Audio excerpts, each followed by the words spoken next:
Hi! So about 2 years ago, my mom and I were in New York for the Macy's parade, and naturally it's going to be freezing in the middle of winter. And so we stumbled into the MoMA, just it being the closest thing to us, and we came upon the modern art level of the museum, and this Warhol, kind of hidden in the corner, caught both of our eyes. And it was the Marilyn Monroes that he had painted, the 4 ColourPop ones. And ever since then, I've just been compelled by all of Warhol's arts. And at its roots, I believe that pop art was meant to kind of catch your eye and draw attention to something that you wouldn't have noticed before. So that being said, I believe that I have read dozens of Warhol books, of pop art books, of Renaissance books even. Like, I am very well read on this information, and I find it very interesting to kind of inform yourself as much as you can on something like this, because I do believe that it has much impact on the culture that we have today. And so my job, or my intention today, is to inform you guys on how the pop art movement of the 20th century is affecting us every day today in everyday life, from pop culture to anything else. Like, it's in fashion, it's in art, it's in music, it's everywhere that we see, and it's affecting artists, it's affecting anyone really. Pop art, you can see it in everything that we do today, and my job is, what I hope to do, is to inform you guys on all of that, and I hope that you, after this presentation, can kind of see for yourself what you see in everyday life through this. So without ado, I will go ahead and state my statements. So first, I want to discuss the importance of the pop art movement and how from its beginning it has affected us.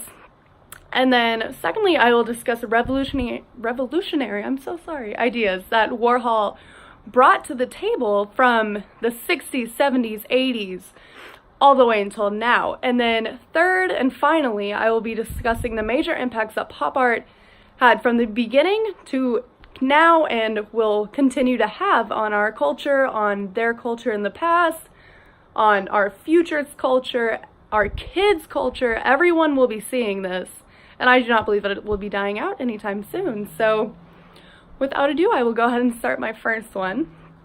So I believe that pop art kind of forced people to acknowledge a compelling influence that the pop culture had on the people of the 60s as it does today. You see everyone in their cell phones and technology and anything else, but of course they didn't have that in the 60s, but they were all compelled in newspapers and comics and advertisements, and everything was all around you. It's kind of like a big fishbowl of just influence that all of these artists wanted to kind of point out to these people. So, and an example, would be Andy Warhol's Marilyn Monroe, Elvis, the Jackie Kennedy paintings. Everything that he did drew attention to the influence of pop culture on their society. And so I have a quote from Adriana Maurincia, an author for Pixel 77.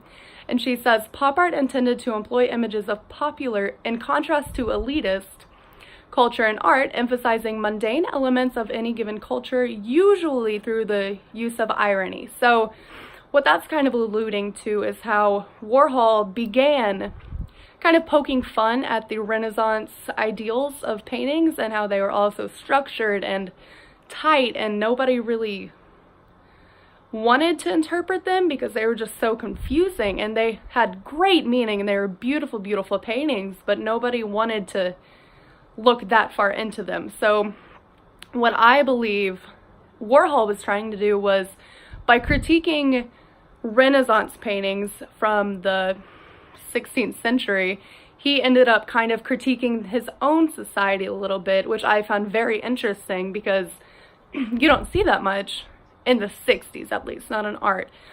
And so I believe that he kind of started that, but we'll get into that later. So another thing that I wanted to talk about was, it was predominantly comprised of marketing ads in newspapers, comics, and Hollywood stars, such as Marilyn Monroe. And they were not supposed to be seen in a positive light, nor a negative, but the effects of this art was not supposed to be good. They were not supposed to be drawing more attention to these artists. They were supposed to be drawing attention to the fact that they're everywhere in their lives. They cannot escape them. And so it was not exactly a glorified light, it was more of a critical one, if that makes sense. And then at the beginning of the 50s, whenever pop art began in London and then moved to America in roughly the 60s, the beginning of the 60s, late 50s, it wasn't a form of advertisement. As I mentioned earlier, it was used through marketing ads, but it was not supposed to be a form of advertisement.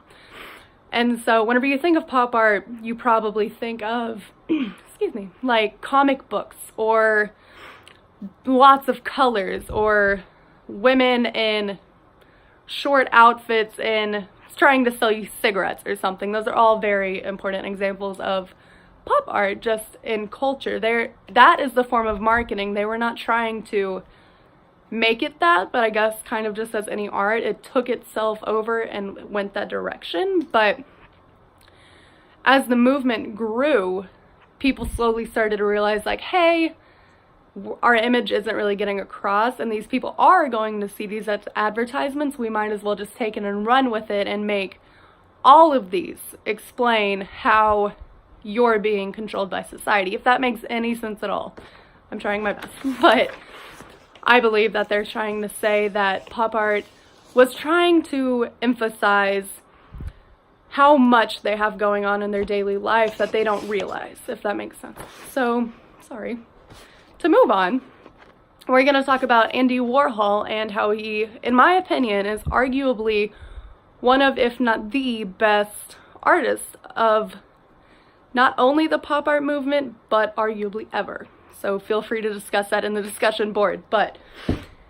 So I wanted to start off by saying before Warhol came along, all of these colors and ideals just existed in comics or newspapers or TV ads that you seldomly saw. But his most famous pieces were the red Jackie Kennedy. So granted, around this time, JFK, Jackie Kennedy, they were big influences in media and culture and everywhere that you looked. And so I believe what Andy Warhol was trying to do with this was take, just like he did with the Marilyn Monroes, he was trying to take such an iconic character and put her in a light that wasn't negative, but it was drawing attention to her power, if that makes sense. And so what I think he was trying to do was say, here's the First Lady, and we're going to make her something that you would never think of her as. And so I'm not sure if you've ever seen it, but it's just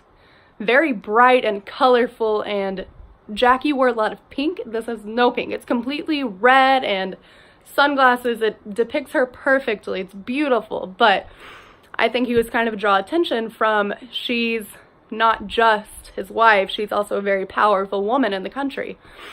And so another thing that I wanted to kind of talk about was Warhol brought a lot of sexism into the art industry and art world.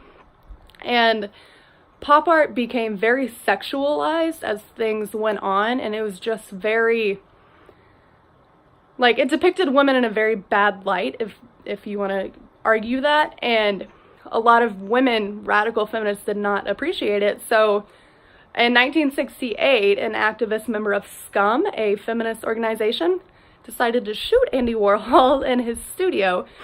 And I believe that this was really the turning point of his career, because after then, he kind of stopped painting and he began sculpting and acting and doing everything that you could possibly imagine. And it's just very unique for someone to get shot and do more with their life than get a little bit like depressed and sad and stopped from doing whatever they're doing. So I found that a little bit inspirational, kind of. And then, let's see. Sorry, I had to kind of breathe. So now that we're familiar with Andy Warhol and what all he had to offer, I kind of want to talk about what Andy Warhol brought to current times. So I'm sure that we've all heard of Kanye West, and I'm sure that we've all heard of his Graduation album. And I'm sure that we're all familiar with the little bear flying out of the world thing, just through the rockets or whatever. So that is a prime example of pop art in today's culture, because not only is that a form of pop art, it's a form of expressionism.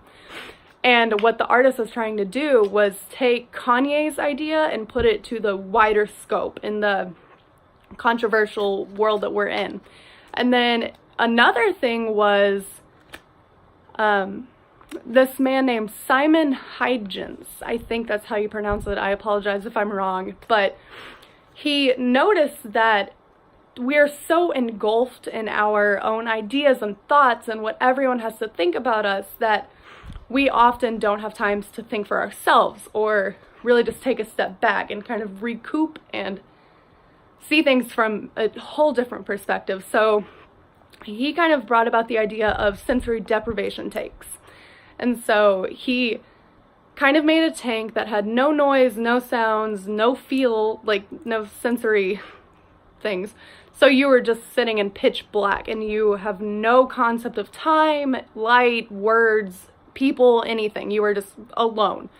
And so whenever you leave, you're said to have a completely different outlook on life. And I thought that was a little bit interesting, because if you can take everything that people have going on right now, to extract them from that and then put them back into the world, a completely different mindset, then I think you just did something very powerful that in one way the pop artists of the 60s were trying to do, but a little bit more radicalized idea over here. But that is very much still a form of pop art expressionism, because pop art at its core was supposed to be forcing people to acknowledge what is going on in the world in a different way than you would expect, you know? So that's really all I have to say on that. So today I have given it my all to try to inform you guys on the pop culture movement of the 20th century and explored how this movement has affected everything from the 50s to 60s to current times to the future,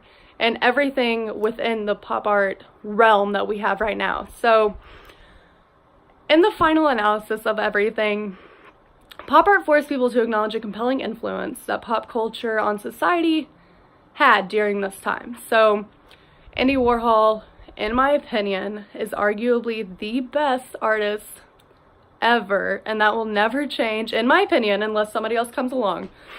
But I feel like he did something that nobody else was willing to try until somebody did it.